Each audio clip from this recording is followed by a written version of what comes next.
23-year-old Yoreli Solorio Rivera was filled with jealousy and anger towards her sister, Vanelli Solorio Rivera, 18, and her 3-week-old baby, Celine. In a fit of rage, Yoreli shot her sister multiple times, striking her in the torso and face. The baby was also shot in the stomach as she woke from her sleep.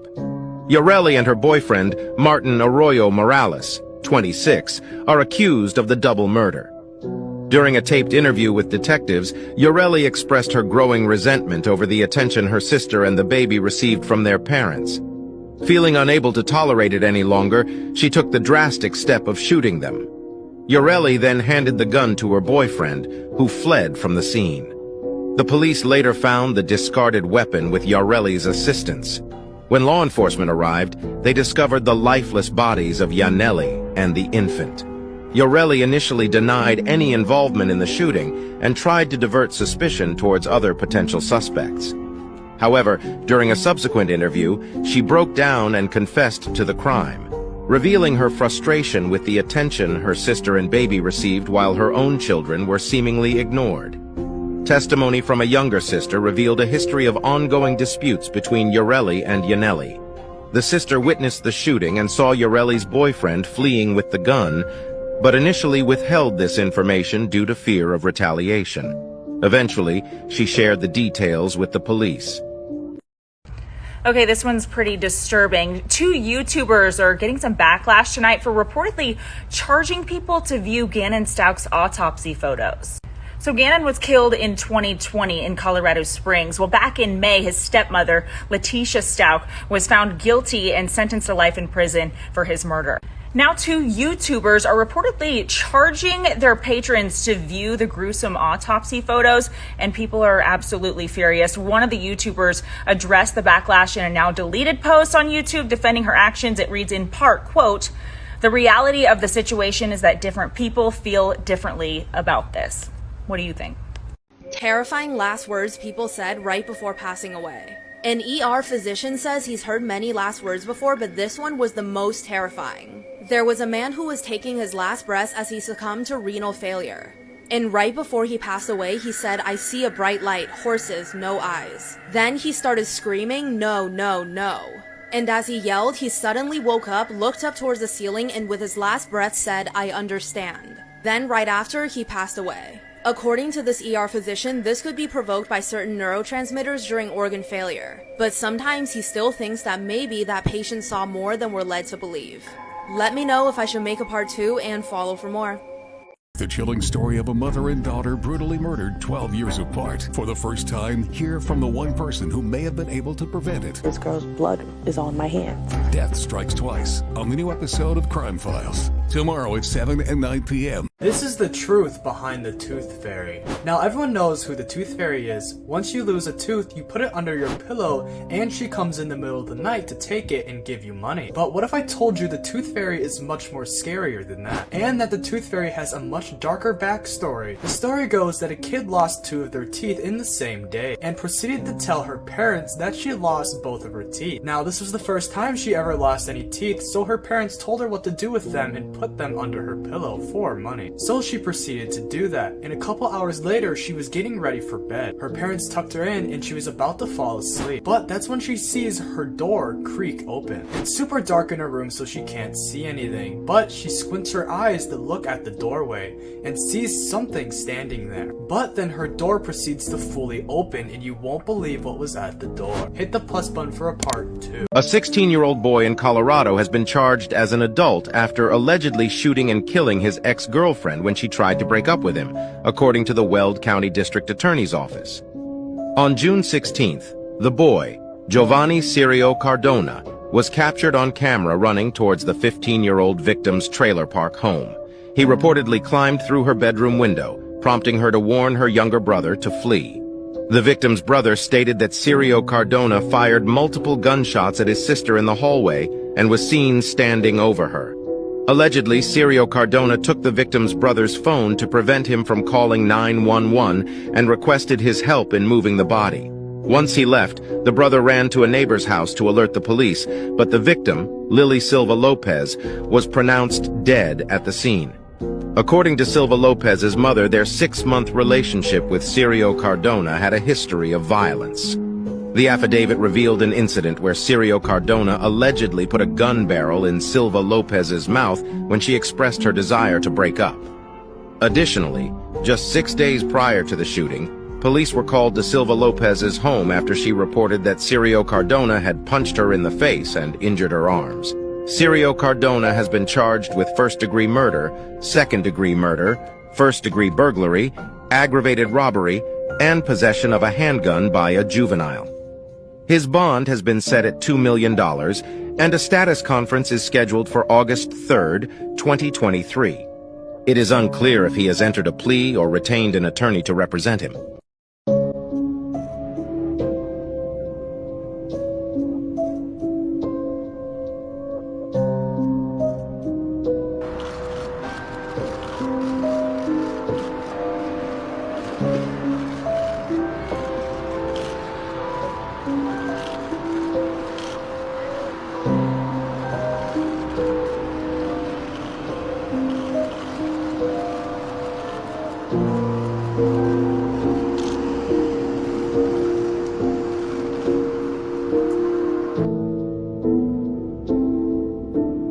A teenage mother in New Mexico has been sentenced to 18 years in prison for throwing her newborn son into a trash dumpster behind a shopping center.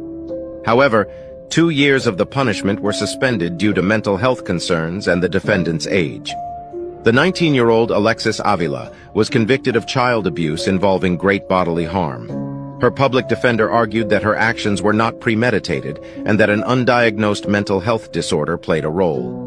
The judge, while acknowledging the possibility of a murder case if the child had not been found, emphasized the severity of the crime. Avila expressed remorse for missing out on her son's early milestones and stated that she wants to learn how to cope with stress and anxiety. She was arrested in January 2022 after the baby was discovered in the trash bin by a group of people who tried to keep him warm until help arrived. Avila's defense argued that her actions stemmed from her bipolar disorder and emotional detachment. Your son, that same life sentence, and that is probably something that is as hard to deal with as any length of time that you may have in prison. Did you know that before Alexi Treviso, there was Brooke Schuyler Richardson? She was told by her gynecologist that she was pregnant. She hid her pregnancy and had internet searches like how to get rid of baby. She eventually gave birth in silence. Brooke buried the baby in her backyard and went on with her life until her OB alerted authorities. Brooke served 14 months of probation. This college student was laughing and smiling after ending 2 people's lives. This college student's name is Stephanie Melgoza. So basically one night, Stephanie Melgoza was going 10 miles per hour over the speed limit while she was under the influence. And it was later found that her blood alcohol level was more than 3 times the legal amount. So while Stephanie's driving, she ends up hitting a couple that were just outside a bar. Stephanie herself had no injuries, but she did end 2 people's lives. Now straight after the incident, police body cam footage shows Stephanie having no remorse for what she just did. Instead, she was just laughing and smiling. Even a few hours after the incident, she was singing at the hospital and was more worried about how she was going to get to school the next day. After the cop repeatedly told her that she ended 2 people's lives, she responds back saying, "Can I get my card Tuesday from my night class?" Stephanie then was sentenced to 14 years in prison. And recently, Stephanie Melgoza's father has voiced in on the internet backlash his family is getting. Here's what Stephanie Melgoza's father, Patrick O'Brien, had to say. "We can't be sorry enough, but this harassment has to stop. The dad blasted the cowards behind the harassment, claiming that they sit behind a keyboard and post pictures of our family and defame our character." So the sheriff's department find a body at John's house. They also find a blood-splattered baseball bat covered in John's fingerprints, a written confession from John, and a video of John committing the crime. But did he do it? My guess is we'll never know. And that's when things got strange. John had been teaching penguins to twerk at old people. He also trained his nipples to whistle the theme tune to Indiana Jones. He'd never even seen the movies. And that's when the train arrived in Weird Town. John had developed and released the virus that caused mustaches to randomly grow on people's faces. And that's when things took a turn for the strange. John impregnated a lasagna. It gave birth to a little half-human, half-pasta boy. He called him Tomato Thomas. And that's when things got a... Hey everyone, it's Aaron. Wanted to tell you about our latest episode. It concerns Brandon Embry, a 33-year-old man living in Asheboro, North Carolina. And one afternoon, he was discovered naked and unresponsive on the floor of his bedroom. He was in a pool of his own blood and water. And despite his place looking like it had been smashed and torn apart, his cause of death is listed as pneumonia. Make sure to subscribe to Generation Y to hear more about this story. The mother of Ellie Gold is demanding a tougher sentence for her killer. In May of 2019, Ellie was found stabbed to death in her family's kitchen, with the scene staged to make it look like she had taken her life. This all came just a day after she broke up with her boyfriend of 3 months, then 17-year-old Thomas Griffiths. She had told her friends that he didn't take it well. We now know that on May 3rd, Thomas's mom dropped him off at the couple's school in Chippenham, England. But he didn't go inside. Instead, Thomas emailed his teachers that he was sick and took a bus back home. Thomas waited for his mom to leave for work, and then he took the keys to the family Ford and drove to Ellie's house. She had been getting ready for school, and when Thomas just showed up, there was an argument. He attempted to strangle her, but then took a knife from the kitchen and stabbed her in the neck 13 times. For the next hour, Thomas attempted to clean the scene. He wiped off the knife and, quote, put it back in her neck with her hand left around the handle. He then used her finger to unlock her phone and text a friend that she no longer needed a ride to school. Then Thomas went to Snapchat. You can see he messaged a friend to say that he was feeling anxious and that he had been scratching his neck. He went on to relay the same message to his group chat. By 3 p.m., Ellie's father had come home from work to a terrible scene, and then around 6, Thomas was arrested on suspicion of murder. With overwhelming evidence against him, Thomas was officially charged 3 days later. He pled guilty, with this being his apology that he wrote to the court. Because Thomas was a minor, he was sentenced to a minimum of just 12.5 years in prison. This past week, Ellie's mom has demanded for a 25-year starting point for killers who use excessive force or overkill. So this will be a new fight, but one that Ellie's friends and family have recently won is the approval of Ellie's law. This has required a minimum sentence of 25 years, but only if the killer brings a weapon to the scene of the crime. So actually, in Ellie's case, I feel like you're hostage, now your lover, hidden under covers. You only love me when you wake up. Is it me or am I not enough? Then you leave and I'm hollow. Some days I get so low, there has to be a way out. They say I'm lucky, but they don't live inside my head. It's where the demons at, it's where the demons at. They say I'm lucky, but they don't live inside my head. It's where the demons at, it's where the demons at. How do you know? I feel like you. I feel like you. Spent 25 years in prison on a murder charge, and during that time he met all sorts of different criminals. So anyway, when my uncle got out of prison, he would introduce me to these criminals so I could interview them for my criminology class. One of the criminals he introduced me to was Kevin the Cannibal. Now, before you comment to criticize me for casually talking to this man because he's a danger to society, no, he's not. His charges were from when he was a teenager, and it was a self-defense case that he took too far by eating some of the person. Well, obviously he's still eating meat, so he's still a danger to society. No, there are ethical ways for cannibals to get human meat, and trust me, he's not eating anybody who is not willing. I posted this conversation with him on here like a year ago, but here's a screenshot so you don't have to scroll. So I sent him this picture asking if it was true or false. Basically what he said was, yeah, your tattoos do taste weird, and they would ruin the human pork rinds that he was going to make out of your skin, but they don't affect the meat, so he would just eat around your tattoos.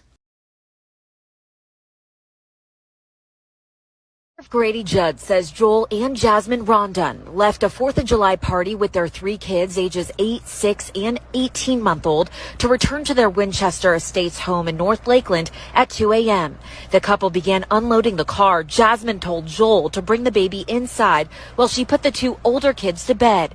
Joel saw all 4 doors of their car closed, assuming the baby was out. But it wasn't until 11 a.m. when Joel discovered the baby inside the car, sitting in the direct sun. She's certainly old enough to realize that she is suffering a torturous death at the negligence of Joel and Jasmine. Sheriff Judd says the heat index was 105 degrees. The baby died in the car. She was rushed to Lakeland Regional Health Medical Center. After the life-saving measures, after the body being cooled down, the baby still had a core temperature of 104.4 degrees. Neighbors saw the investigation unfold and are now devastated. And I have a 22-month-old and a 7-month-old, and I know how hot Florida is. just early in the morning. So my heart goes out to the family. Sheriff Judd says 17 hours after arriving home from the party, Jasmine tested positive for alcohol and marijuana. Same for Joel, but he also tested positive for meth. Yes, it does seem like Stephanie Melgoza is pregnant. Thank you for those who tagged me in this creator's video. I will tag them below. It basically is showing us photos from what seems like Facebook saying baby girl Vogel coming September 2023. And Stephanie Melgoza is now Stephanie Vogel because she married someone with that last name. And it seems like they're having a baby girl. When I was Googling this, there was a TikTok with this picture from Stephanie's IG. The TikTok video is gone, but this is the Google image that I could get. So Stephanie Melgoza, this was her IG. As of yesterday, it was private, but today I don't even see her account. Seems like a gender reveal party. And this is what the caption read, at least the part that I could see. Through the hardest time in my life, I never thought I would have someone come into my life and become such a big part of me. Through my worst, I have found someone who wanted to stand by me and help me get through the toughest moments, but also someone to create beautiful moments with, something that I wasn't sure would happen again. I truly believe this is what it means to find a lifelong partner. I am truly blessed to be able to call you my husband. From the sounds of the caption, it seems as though she had met someone when she was out on bail. If you look at a timeline, the incident occurred on April 10th of 2022. And according to this article that was published on April 14th of 2022, it stated Melgoza is free on bond after posting $15,000, meaning she has been out of jail for about a year. And in that time she met someone, it seems like she got pregnant first and that they got married most recently. This article also states she must serve at least 85% of any sentence imposed. There is a chance she could get probation, but she must show extraordinary circumstances as to why a judge should not send her to prison. Please correct me if I'm wrong if you know more about this because I literally just Googled it. There is a policy in regards to pregnant women in U.S. prisons and jails.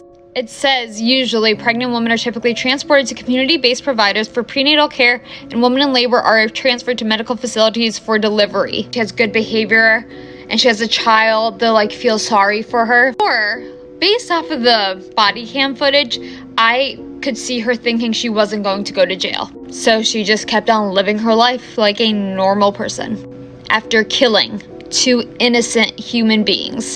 Again, these 2 innocent humans, Andrea Roswick and Paul Prowant, they are no longer living due to Stephanie Melgoza drinking and getting behind a wheel. There's no excuses. So the people defending her being drunk and blacked out, it was her decision to drink excessively, get behind the wheel, therefore making her responsible for these 2 deaths.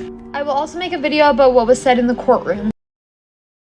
This young boy is one of the UK's most infamous missing persons, Andrew Crancairn, and this is the disappearance of Andrew Gosden. Andrew was born on the 10th of July 1993. He lived in Doncaster with his parents, Kevin and Glynis, and his sister Charlotte, and they were an ordinary, happy family. Andrew was described as being very quiet, shy, mature. He was a little bit of a home bird. He spent a lot of time at home playing on his Xbox or listening to heavy metal music. He was also extremely intelligent. He was in the gifted program at his school where he had a 100% attendance, and he was set to hit A stars in all of his GCSEs. The 14th of September 2007 was Andrew's 8th day back at school after the summer holidays. He woke up late and was very irritable and groggy, which was unusual. But he was up, ready and out of the house within 30 minutes, so kind of still leaving the time he normally would if he hadn't have slept in. He walked across Westfield Park going his normal route. He was seen by a family friend here who was sat on a bench. However, instead of catching the bus and going to school, Andrew walked to a cash point and withdrew £200. This was almost everything that he had in his account. He only had £14 left after the withdrawal, and it's believed that he only left that £14 because the cash point was only giving out £20 notes that day. He then made his way back home where he knew the house would be empty. He took off his school uniform, put it in the washing machine, and then changed into some casual clothes, a band tee and some black jeans. Andrew then packed a bag, taking his wallet, his house keys and a PSP, and then head back out the door at about 8:30. After leaving home at around 8:30, Andrew then walked over to Doncaster railway station where he bought a one-way ticket to London. The ticket seller advised Andrew that a return ticket would only be 50p and it would be worth buying instead of having to buy a whole other ticket for full price. But Andrew firmly refused and insisted he only wanted the one. He boarded the train at 9:35 a.m. and quietly played on his PSP all the way to London. Back at school, Andrew had been marked as absent, and the school done what I think every school does and tried to ring his parents to see why he wasn't in. The receptionist or whoever made the call couldn't get through, so instead left the parents a voicemail. What this person didn't know was that they had made a detrimental mistake. Andrew arrived at King's Cross Station and was captured on CCTV, leaving the station at around 11:25 a.m. This is the last confirmed sighting of 14-year-old Andrew. When Kevin and Glynis got home from work that night, they just assumed that Andrew was upstairs playing on his games like how he was virtually every other night. When his tea was done, Charlotte called out for him and she was met with silence. Andrew wasn't home. His parents tried not to jump to conclusions, maybe he could be at a friend's house and just lost track of time. They began ringing around, and call after call they were met with people telling them that Andrew was not there. It was from one of these calls that they learned that Andrew hadn't even gone to school that day. This was immediately alarming to Glynis because she had watched him leave the door that morning wearing his school uniform. She panic rushed over the family and they contacted the police. Everyone within the family's close circle sprung into action, and in within mere hours they had designed, printed and began distributing missing person flyers. Searches began on Andrew's route to school and the nearby wasteland, but all turned up nothing. It wasn't until 3 days later that the ticket seller from the train station came forward to police and relayed her interaction with him onto them. She had remembered him because of his refusal to buy a return ticket from London, and also because she thought he looked too small to be travelling by himself. It took several weeks for the CCTV to come back, but when it did come back, it confirmed that Andrew had made it to London. But after this, the trail of him just goes completely cold and he has still never been found to this day. There have been several potential sightings of Andrew all across the country. One of the most credible ones was being 1 month after his disappearance. A woman thought that she saw him in Covent Gardens. She approached the boy and he denied being Andrew, said that it wasn't him, but she did contact the police still. They didn't come to interview her until 2 weeks after this interaction. Over the years, the Gosden family have done many things to try and find their son. In 2011, they paid for a sonar search of the River Thames, but it turned up nothing. They released regular age progression photos of him that had his pictures on milk cartons and buses. In 2017, it was reported that police are still annually checking the John Does that come in to see if any of them match up with Andrew. Also in 2017, Kevin done a 10-hour sponsored silence to raise money for the Missing People charity. He decided to do 10 hours, 1 hour representing each year that his son has been missing. On Andrew's 29th birthday last year, Kevin wrote a blog post saying, quote, "As we reach his 29th birthday, we realise that he's been gone for longer than he was here. The intensity of his not being here with us continues every day. A huge hole in our lives and our family. For me, I think the one thing we cannot lose is hope. Hope of reunion, hope of news, hope of an answer of any kind." In December 2021, the first arrest linked to Andrew's case was done. 2 men were arrested on suspicion of kidnapping and human trafficking. Their electronics were all seized and are currently under forensic investigation, which can take up to a year for results. The men have since been released but are still under investigation. Andrew has been missing since September 14th, 2007. Any information that might help find him, please submit to South Yorkshire Police on 101 or Missing People on 116,000 or Crime Stoppers anonymously on 0800 555 111.